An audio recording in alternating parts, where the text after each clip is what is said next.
Hello friends, welcome back to our channel education and learning point. दोस्तों, ये आज का हमारा टेस्ट नंबर 44 है। तो चलिए शुरुआत करते हैं पहले प्रश्न की। पहला प्रश्न है हमारा, निम्नलिखित में से कौन पारिस्थितिक तंत्र का एक जैविक घटक है? निम्नलिखित में से कौन पारिस्थितिक तंत्र का एक जैविक घटक है? तो वो है हमारा घास। Option C is correct.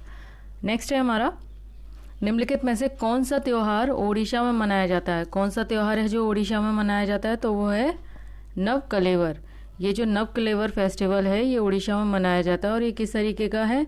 इसमें क्या होता है कि ये जगन्नाथ मंदिर से जुड़ा एक प्राचीन फेस्टिवल है। प्राचीन जो त्यौहार है ये जगन्नाथ मंदिरों से जुड़ा हुआ है। इसमें क्या होता है कि जब भगवान जगन्नाथ, बलभद्र और सुभद्रा और सुदर्शन की पुरानी मूर्तियों को बदलकर नई मूर्तियां स्थापित की जाती हैं। तो इसका आंसर है हमारा ऑप्शन डी इज करेक्ट। अच्छा, अंबुबाची चपचारकुट नामसोंग, ये कहाँ के फेस्टिवल है? ये जो अंबुबाची है हमारा, ये कहाँ का है? ये है गुवाहाटी का, जो कि कामाख्या मंदिर से संबंधित है। कामाख्या, ये आपने सुना होगा, ये कामाख्या मंदिर से संबंधित है। और जो नामसुंग है ये कहाँ का है फेस्टिवल? नामसुंग जो है ये है हमारा सिक्किम का फेस्टिवल है ये नामसुंग। और चपचारकुट कहाँ का है? इसका आंसर आप मुझे कमेंट सेक्शन में ज़रूर दें, क्योंकि इसका पहले के सेशन में मैंने इसका आंसर बताया हुआ है चपचारकुट कहाँ का महोत्सव है। तो इसका जो आंसर है वो है इस प्रश्न का नवकलेवर। Option D is correct. अगला प्रश्न है हमारा, प्रश्न संख्या है 3।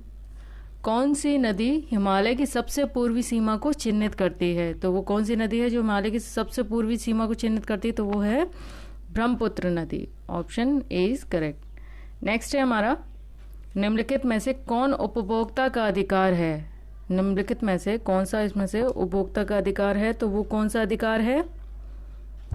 निवारण मांगने का अधिकार। ऑप्शन सी इज करेक्ट, निवारण मांगने का अधिकार। नेक्स्ट है हमारा, खिलाफत समिति का गठन किस वर्ष किया गया था? खिलाफत जो समिति थी इसका गठन किस वर्ष किया गया था? तो वो किया गया था 1919 में। Option 20 correct. 1919 में खिलाफत समिति का गठन किया गया था। और ये किनके द्वारा किया गया था? ये किया गया था अली बंधुओं द्वारा। अली जो बंधु थे उनके द्वारा किया गया था। ये अखिल भारतीय खिलाफत कमेटी का गठन किया गया था इनके द्वारा। और ये कहाँ किया गया था? ये किया गया था मुंबई में किया गया था। बाकी इनमें जो जो शामिल थे उनका नाम मैं एक बार आपको बता दूं। उनमें थे सबसे पहले मोहम्मद अली जिन्ना, शौकत अली, मौलाना अबुल कलाम आज़ाद और अजमल खान और हसरत मोहानी। फिर से बता दूं मैं आपको, इसमें जो इस समिति के गठन में, खिलाफत समिति का जो गठन हुआ था वो 1919 में हुआ था, मुंबई में हुआ था। अली बंधुओं के नेतृत्व में ये गठन किया गया था। इनके साथ जो जो शामिल थे उनके नाम हैं मोहम्मद अली, शौकत अली, मौलाना अबुल कलाम आज़ाद, अजमल खान, हसरत मोहानी के नेतृत्व में इस समिति का गठन किया गया था। अगला प्रश्न हमारा, प्रश्न संख्या है 6। निम्नलिखित में से कौन सी मृदा संरक्षण की एक विधि है? जो मृदा संरक्षण की इनमें से विधि है तो वो कौन सी है?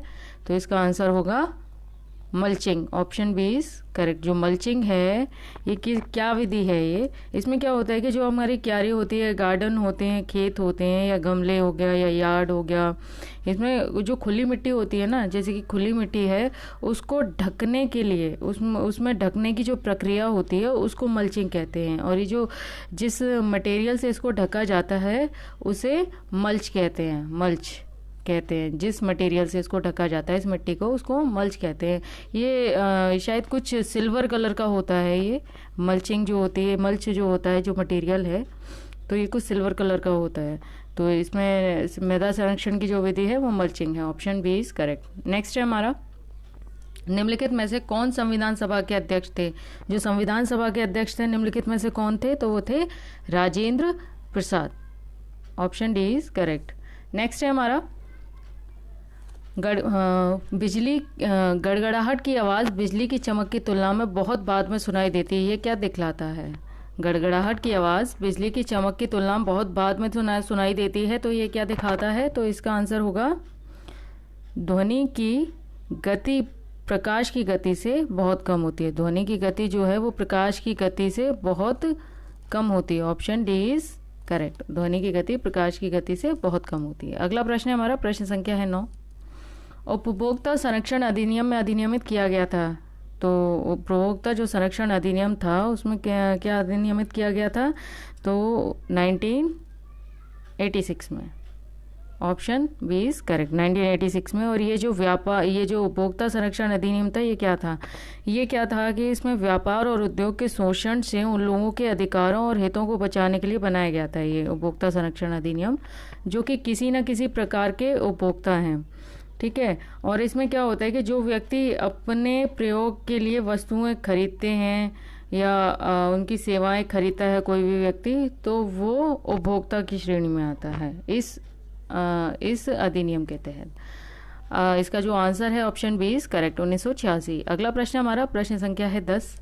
ओलंपिक खेल 2024 कहाँ आयोजित होने वाले हैं? ओलंपिक जो खेल हैं ये 2024 में कहाँ आयोजित होने वाले हैं? तो सबसे पहले तो आप ये जान लीजिए ये किस तरीके के होते हैं। इसमें 2 प्रकार के होते हैं। एक तो ग्रीष्मकालीन ओलंपिक होते हैं और एक होते हैं शीतकालीन, जिसमें सबसे ज़्यादा जो इम्पोर्टेंट होते हैं वो ग्रीष्मकालीन होते हैं। और ये कितने सालों के डिफरेंस में होते हैं? ये होते हैं 4 साल के डिफरेंस में, 4 साल के डिफरेंस में होते हैं ये ओलंपिक्स गेम्स जो होते हैं। और जो आप 2024 में होंगे वो कहाँ पर होंगे? तो वो होंगे फ्रांस की राजधानी पेरिस में। Option D is correct. जो हमारा ऑप्शन डी है पेरिस, ये सही है। और इसमें क्या है कि ये जो ओलंपिक जो हैं ये 2020 में, ये इससे पहले हुए थे, 2020 में होने थे ये, लेकिन कोरोना की जो महामारी आई थी उसके चलते ये हो नहीं पाए थे, तो ये 2021 में हुए थे। तो कहाँ हुए थे 21 में? ये हुए थे टोक्यो जापान में हुए थे। टोक्यो जापान में हुए, टोक्यो के जापान में हुए थे। ठीक है, टोक्यो में हुए थे जापान में। तो हमारा जो इसका आंसर है वो ऑप्शन डी इज करेक्ट। अगला प्रश्न हमारा, प्रश्न संख्या है 11। भारत के संविधान का कौन सा अनुच्छेद, माफ कीजिएगा ये अनुच्छेद है, भारत के संविधान का कौन सा अनुच्छेद क्षमादान आदि देने की राष्ट्रपति की शक्ति को परिभाषित करता है? तो वो कौन सा आर्टिकल है इनमें से? Article 81, article 55, article 63। तो इनमें से है option D is correct, none of the above. ये इनमें से कोई नहीं है। तो जो ये क्षमादान की जो शक्ति देता है वो हमारा देता है आर्टिकल 72 में। आर्टिकल 72 में आता है, क्या आता है कि इसमें आता है क्षमा आदि की और कुछ मामलों में दंडादेश के निलंबन, परिहार या लघुकरण की राष्ट्रपति की शक्ति। ये आता है हमारा आर्टिकल 72 में। बाकियों के बारे में भी बात कर ही लेते हैं। तो जो आर्टिकल हमारा 81 है इसमें क्या आता है? आर्टिकल 81 जो है इसमें आता है लोकसभा की संरचना। तो ये आ गया हमारा आर्टिकल 81 में। आर्टिकल 55 जो है ये इसमें क्या आता है? आर्टिकल 55 में इसमें आता है राष्ट्रपति के निर्वाचन की नीति, राष्ट्रपति के निर्वाचन की नीति, प्रेसिडेंट की। तो आर्टिकल 55 में। और जो आर्टिकल 63 जो है हमारा वो इसमें क्या आता है? आर्टिकल 63 में इसमें आता है भारत का उपराष्ट्रपति, यानी कि भारत का राष्ट्रपति, भारत का उपराष्ट्रपति, ये आता है हमारा आर्टिकल 63 में। तो जो हमारा इसका आंसर है वो होगा आर्टिकल 72 में। आर्टिकल 72 में आता है राष्ट्रपति के क्षमादान की शक्ति। तो जो हमारा इसका आंसर होगा option D is correct, none of the above. अगला प्रश्न हमारा, प्रश्न संख्या है 12। हृदय रोगियों के लिए कौन सा वनस्पति तेल उपयुक्त है? हृदय जो रोगी होते हैं जिनको हार्ट से संबंधित समस्याएं होती हैं तो उनके लिए कौन सा जो वनस्पति तेल है वो उपयुक्त रहता है? तो वो रहता है सूरजमुखी का तेल। Option D is correct. अगला प्रश्न हमारा, प्रश्न संख्या है 13। निम्नलिखित में से कौन सा रसायन फल पकने में मदद करता है? तो जो इनमें से कौन सा रसायन है जो फल पकने में मदद करता है? तो वो है ethephon. Option D is correct. अगला प्रश्न हमारा, प्रश्न संख्या है 14। निम्नलिखित में से किसने सर्वेंट्स ऑफ इंडिया सोसाइटी की स्थापना की थी? तो सर्वेंट्स ऑफ सोसाइटी की जो स्थापना की थी वो किसने की थी? तो वो की थी गोपाल कृष्ण गोखले ने। गोपाल कृष्ण गोखले ने सर्वेंट्स ऑफ इंडिया सोसाइटी की स्थापना की थी। और किस वर्ष में की थी? ये की थी 1905 में। और कहाँ पर की गई थी? ये पुणे में की गई थी। पुणे में, महाराष्ट्र में। पुणे महाराष्ट्र में। महाराष्ट्र के पुणे में की गई थी ये सर्वेंट सोसाइटी ऑफ इंडिया की स्थापना। और इसका इंटेंशन यानी कि लक्ष्य क्या था, इसका जो उद्देश्य था वो क्या था इसमें, इस सोसाइटी को स्थापना करने के पीछे? तो नौजवान जो थे उनको सार्वजनिक जीवन के लिए प्रशिक्षित करना इस सोसाइटी का उद्देश्य था। फिर से बता दूं मैं आपको, नौजवानों को सार्वजनिक जीवन के लिए प्रशिक्षित करना इस सोसाइटी का उद्देश्य था। किसका? सर्वेंट्स ऑफ इंडिया सोसाइटी की स्थापना का, सर्वेंट्स ऑफ इंडिया सोसाइटी की स्थापना का। अगला प्रश्न हमारा प्रश्न संख्या है 15। किस बकरियों के आंतरिक फर को पश्मीना शॉल नामक महीन शॉल में बुना जाता है? माफ कीजिएगा, बुना नहीं है, ये बुना है, बुना जाता है। किस बकरियों के आंतरिक फर को पश्मीना शॉल नामक महीन शॉल में बुना जाता है? तो इसका आंसर क्या होगा? Option A is correct, Kashmiri बकरी। और अगला प्रश्न हमारा प्रश्न संख्या है 16। कमसाले राज्य का पारंपरिक नृत्य क्या है? कमसाले राज्य का किस राज्य का पारंपरिक नृत्य है? तो इसका आंसर होगा हमारा Karnataka. Option A is correct, Karnataka का ये पारंपरिक नृत्य है। तो अगला प्रश्न हमारा प्रश्न संख्या है 17। चक्रधर समारोह का आयोजन किस राज्य में किया जाता है? चक्रधर समारोह का जो आयोजन है वो किस राज्य में किया जाता है? तो वो किया जाता है छत्तीसगढ़ में। Option A is correct. ये किस तरीके का समारोह है, मतलब हाँ समारोह है ये है जैसे कि गणेश चतुर्थी से इसकी शुरुआत होती है, गणेश चतुर्थी से, ठीक है। और ये गणेश अनंत चतुर्थी जो आती है, जैसे गणेश चतुर्थी से इसकी शुरुआत होती है और अनंत चतुर्थी तक ये समारोह किया जाता है। और इसकी शुरुआत कब हुई थी? इसकी शुरुआत हुई थी 1985 में। इसकी शुरुआत किसकी? चक्रधर समारोह की। ये कहाँ पे होता है? ये छत्तीसगढ़ का जो रायगढ़ छत्तीसगढ़ का, ये वहाँ पर समारोह आयोजित किया जाता है। तो इसका आंसर है ऑप्शन ए इज करेक्ट। अगला प्रश्न है 18।